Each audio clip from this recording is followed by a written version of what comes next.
Hello and welcome to our video tutorial on the Recalbox. In this video we want to show you guys how you can set up your own Recalbox and play video games from the past. You can click here on the screen to get to a specific chapter or use the timestamps in the video description.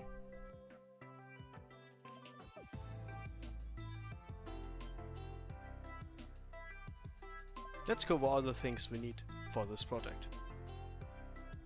First off, we need a Raspberry Pi. We recommend the version 3, since it's the newest version at the moment. This will be the heart of our Recalbox. Next up, we need the case for our Raspberry Pi. There are many cases on the market for the Raspberry Pi. Do a little research and find one you like. They all serve the same purpose in the end. Next up, we need an SD card for our Raspberry Pi. The Pi doesn't have built-in storage, so we need to save our games, save states and emulators somewhere. We recommend a card that is at least 16 GB in size. For our project we use the 32 GB SanDisk Extreme.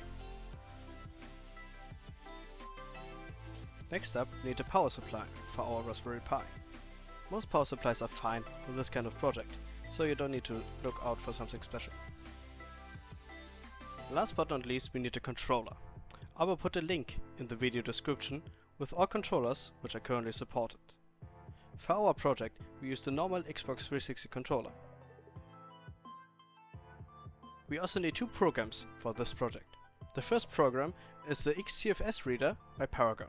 With this program, you can read the partitions which will be created during the installation of Recalbox. The other program is an SD card formatter, with which you can format your SD card back if you want to use it for something else than the Recalbox. In this chapter we will talk about what you need to download and where you find it. First off, we go on the official website of Recalbox, go on Do It Yourself Recalbox and scroll down to step 2, install RecalOS.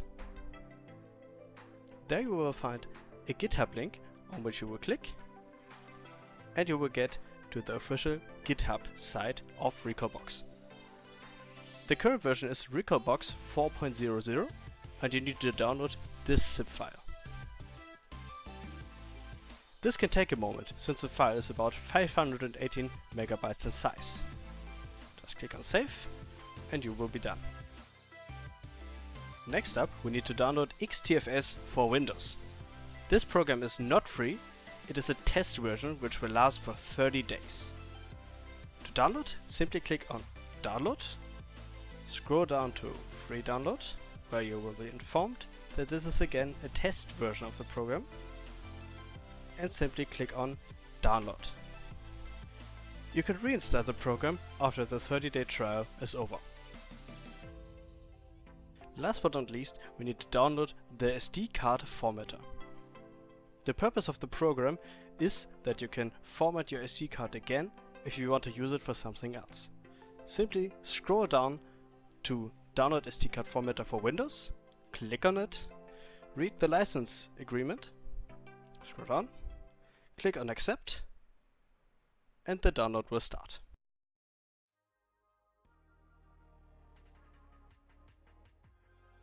In this chapter, we will talk about how you install Recalbox on your Raspberry Pi. First off, you need to connect your SD card with your computer. There it is. Next up, you need to make a right click on the SD card, click on Format, and you need to make sure that under File System, FAT32 is highlighted. Click on FAT32, give the card a nice name, I'll call mine Recalbox, and click on Start. Now every file on the SD card will be erased and the SD card will be formatted into FAT32. Now it's finished. Now we need to use our downloaded Recalbox OS and need to copy it on the SD card. Because the file is quite large, I will speed up this part for you.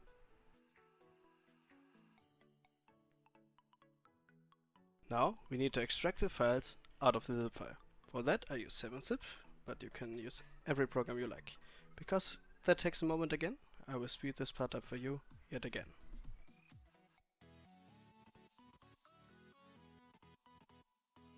Now all the files are on the SD card and we can delete the old Recalbox OS zip file.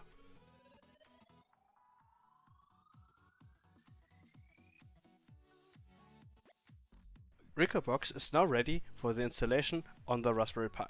For that, eject the SD card from the computer, put it in the Raspberry Pi, connect the Raspberry Pi to power and to your TV or monitor. The rest of the installation is completely automated by your own Recalbox. You don't have to worry about anything. Simply watch the loading screen and think about the cool games you can play in a couple of minutes.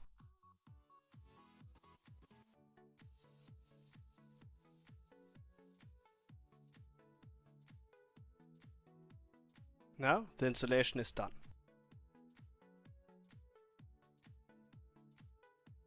In this chapter we will talk about basic configuration of your Recalbox. So we will talk about how you set up your controller for the Recalbox. We will also talk about ROMs and how you insert them into your Recalbox. Controller configuration is as easy as it can be. Simply go in the menu, go on Controller Settings and press A on your controller for a couple of seconds. After that you can bind keys as you want on your controller. To make navigation simple in the Recalbox, we recommend to use a keyboard before you set up a controller. Simply use a USB keyboard and put the USB port of the keyboard into the USB port of your Raspberry Pi. Now let's talk about the ROMs. First off, you need to shut down your Recalbox, take out the SD card and insert the SD card back to your computer. After that, you need to start EXFS Explorer by Paragon so you can see the drives in your Windows Explorer. You of course also need a ROM. For legal reasons we cannot tell you where to get a ROM from, but a quick Google search can help. After you got your ROM, you simply open the Windows Explorer and now you see all the drives. Go on the Share partition and insert the ROM in the right folder. The right folder being ROMs and then the virtual console for which the ROM is.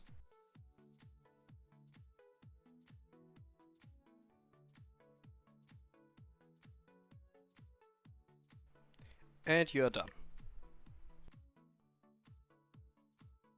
Thank you very much for watching. We hope that you have a lot of fun with your Recalbox, and if you have any questions regarding your installation, we will help you in the comments.